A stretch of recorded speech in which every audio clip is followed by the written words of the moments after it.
We only got a couple weeks left in TFT Set 8, so if you're making that last rank push, here are the 10 comps that are going to be the best to get you all the wins you can. What's up, you knuckleheads? It's Josh, and before Set 9 begins, we are going to take a look at the 10 best comps to play at the end of Set 8, which are basically the same comps you've been playing, but with the added change of now having Urgot in the Stark Guardian trait. There are going to be some slight tweaks to the tried and true comps that you've been playing.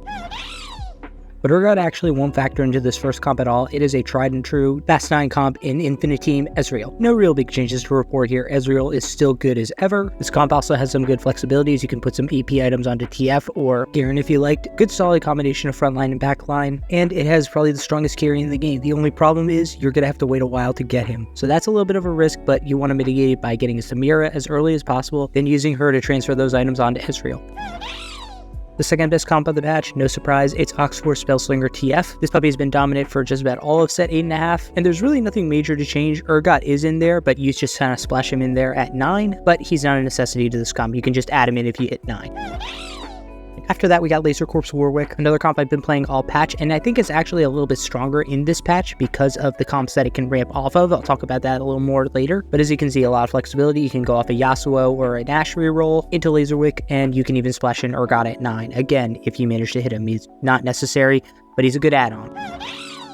Next up, we got Renegade Riftwalkers, aka Jin and Viego. Again, this comp has really not changed since the start of Set 8.5. Really standard fast 8 push, and it has good versatility because you can mix and match some AP and AD items within this comp. It continues to just be a very, very solid comp, and it's one that I usually use as my go-to if nothing really is breaking heavily across the board for me in terms of getting a lot of units or getting the right items, because it is so versatile.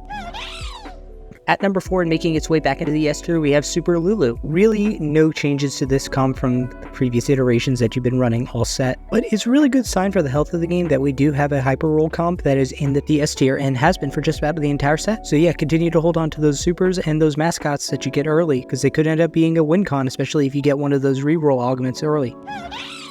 Then we have a comp that actually dropped out of the S tier down to A tier, Gadgety Gnar. Gnar had his moment in the sun, and he's still a very solid comp. He's just not one of the S tiers. The good news is that he's been largely uncontested in most of my Platinum games, so there's a good opportunity for you to potentially get this low roll comp off the ground. You're going to be contested on the Annies and the Lulus, of course, but for Gnar himself, you probably are going to be able to hit 3 stars if you don't get unlucky as hell. Then we got Mascot Riftwalker Vex. Now this comp didn't have the dominant era that Gadgety Gnar did, but it's always been pretty good. Right now this version is actually trying to splash in a Soul as the kind of primary carry as opposed to Vex, and also having Aatrox there as your primary frontliner. But I think you could easily go with like a Garen Riven combo, or like any Alistar if you prefer. After that, we got Anima Squad Misfortune, even though it's a combination of MF and Vayne being the primary carries. This is another comp that I found is not contested very often, although you will be contested for the MF because there's Mech and Star Guardian MF that will often be contested, but you can pretty reliably get a 3-star Vayne in most lobbies, and yeah, she can do some absolute damage. And speaking of Vayne, she also fits in nicely to our 8 Duelist comp. Again, you're probably going to get squeezed on the TF, but this is another very solid comp that Vayne can fit in. Not incredibly strong, but if you get that 3-star Vayne, it's pretty reliably going to get you top 4s.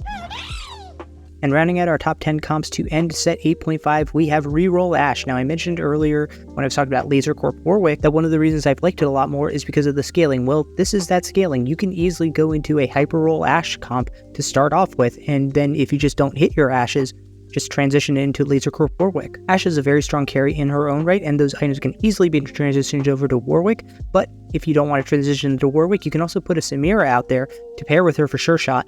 Put the items on Samira. Probably my second favorite hyper roll comp of the entire patch, so keep an eye out for the Ashes, the Blitzcranks, the Renekton's, and the Yasuos in the early game, because you could luck yourself into a top 4 with this comp. But knuckleheads, let me know what you're playing this patch, what's your gold rank, and if you've hit it, and be sure to hit the subscribe button because I got some Set 9 content coming at you real soon.